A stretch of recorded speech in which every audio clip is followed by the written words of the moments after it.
Hi, so you want to do the Turkish get up, but you're having some trouble with the transition from the kneeling position to the standing position. I peeped the videos. There's one, two, three-ish mechanical changes I would make, and then a general recommendation off of that, which I'll give you. I'll give you the short version right now, and then the long version will be later in this video.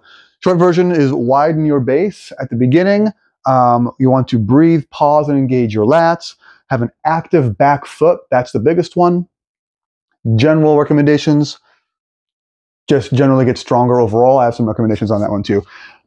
Specifics. When I say widen your base, I'm noticing when we're getting set up, we're here-ish, right?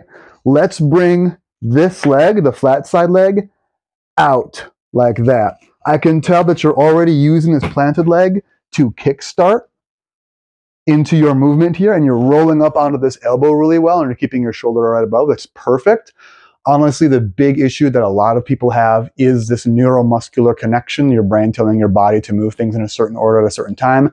I can tell you already have that. We just need to know what to tell your body to do, and you can do that.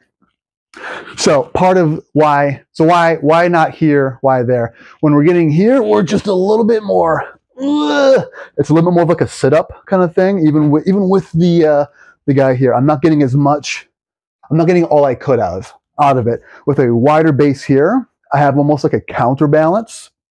I can roll up, and I want to try and keep this foot planted into the floor so I can go boom, and then get this really strong position like you're already getting here from this right here. Now let's move on. Your transition here, really good. No notes.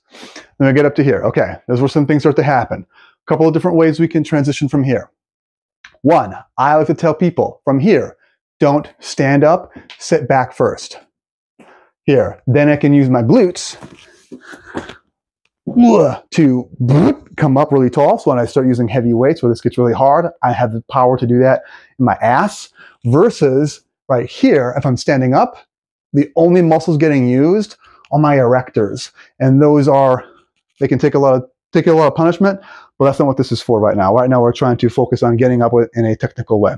So when we get to here, let's sit back, squeeze your ass, and then either you can flip the dragon's tail here, or do the old guy version, which I like, and just move your whole ass self right over there. It's a little bit easier on the knee, depending on what kind of surface you're on. Like if I have squishy mats, whipping the tail isn't so bad. I have these mats, or if you're on carpet, hardwood floor, whatever, just angling your hip from the hip up is a lot easier on the joint. So we can do that. There's your option. The last and the biggest note that I have is, the second note that I have is to breathe, pause, and use your lats. That's exactly what it sounds like. Make sure you're breathing. The pausing is the big thing. So rather than rushing the movement, let's take a sec. The point of the Turkish get-up, the point of the Turkish get-up is not to do it quickly, it is to do it correctly, to do it very slowly and controlled. So we go, pause, breathe, brace the core, exhale, breathe, pause, lats, right here, the muscles behind and underneath your shoulders and armpits. Gonna come down, pack that guy in, squeeze these lats. Think about getting your wingspan really outside. Really big chest, okay? Breathe in, brace the core, right there.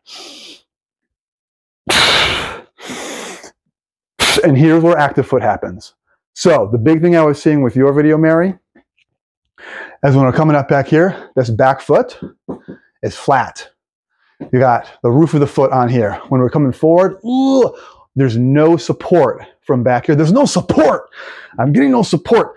And I have to like rock forward. This is why you're having, part of why you're having so much trouble getting up here. So much work is happening only in this joint. It's probably a big reason why your knees feel like shit when you're trying to do it. Activate that foot. We're gonna go from here to there. Active toes, alive feet is what I sometimes call it. So I can actively push off of this guy. Already this is so much easier. Whoop, right here versus like that.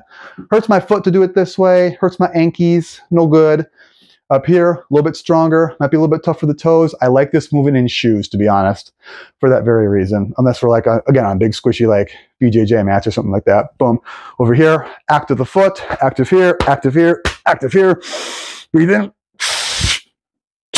Find that stop point at the very top here. I'm flexing, I'm flexing, I'm flexing, I'm flexing. Everything is tight.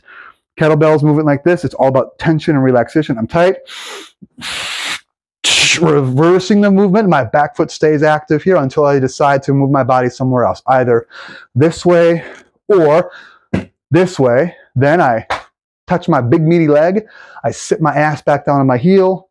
Grab the entire planet Earth as my support, and I sit my ass down, elbow, boom, boom. And it's ideally a perfect reversal of that entire movement. So active feet, that's the really big one. Widen your base, breathe, pause, lats. Those are minor things that we can nitpick. The big one is active back foot. General strengthening recommendations here. When we fix mechanics and it still feels very bad, it still feels extremely hard, the reason is because like when we have our software caught up to the task at hand, the hardware needs to be able to match those demands. And I think that's a big part of what we're going to be working on too, of what you need to be focusing on. So strengthening specific movements here, clamshells, single leg bodyweight RDLs, glute bridges and marches, and shin box. The objective of all these movements is to strengthen the muscles in and around your hips and in and around your knees, okay? So the clamshell, I'm down here, knees bent, on my side, on my elbow. I'm looking like fucking the guy from Baywatch, whatever his name is. Bring this guy up here, whoop, open up, down nice and closed, open up, down nice and closed. This knee is, again, nailed to the floor, okay? That's it. If we want to spice it up, lift the whole leg. If you want to get real big and crazy with it, we can do the actual Jane Fonda like that. It's a little bit of it different. It's more of a QL than it is a side glute, a glute med. That's what we're focusing on with the clamshells. I'd say like 15 on each side. One set, and 2 if you want. Your SLBW RDL is your single leg body weight RDL. And RDL is a deadlift where your feet are close together. Your legs are straight-ish, not locked out, but straight-ish. We push the hips back, we come down. It's a big stretch back here. It's a big stretch back here for the RDL. The single leg version, surprise, you do one leg. Now, there's a couple of versions on this. The top progression, we're going to bring the leg up like a flamingo. I'm going to push my heel back like a donkey. I'm going to come down here, weights or no weights. I'm looking for a stretch.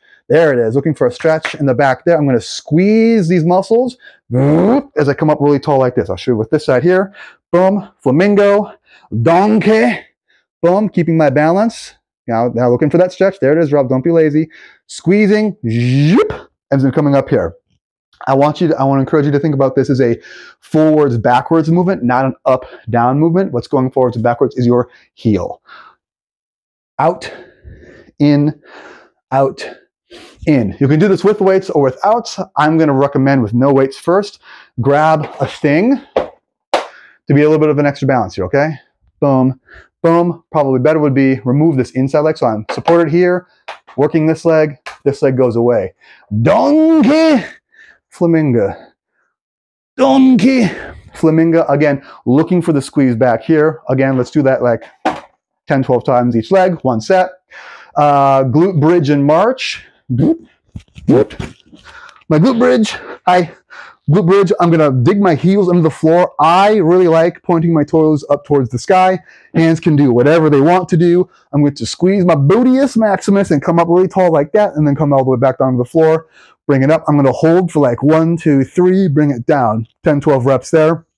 The march is a little bit more of an advanced progression on this. We're gonna start and stay in the up position, and then we're going to, I like to bring my feet in a little bit closer, march it, yeah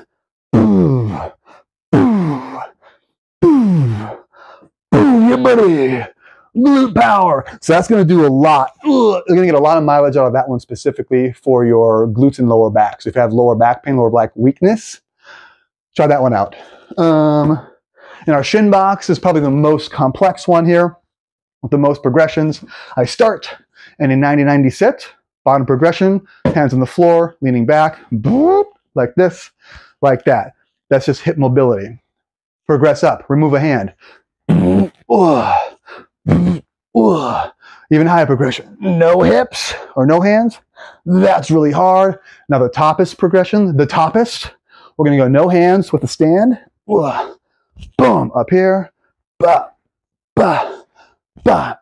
I like this coming up to kneeling position. It's really helpful specifically for trying to get really good at the Turkish get-up. Very similar movement patterns, very similar muscle recruitment here. We can mix and match our progressions.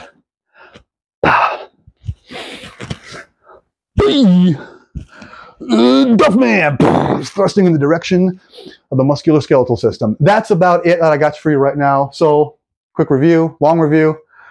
Active back foot. Do some of these exercises. You probably can't see them. I can write them down for you if you want more information. Thanks, Mary. I love you. Bye.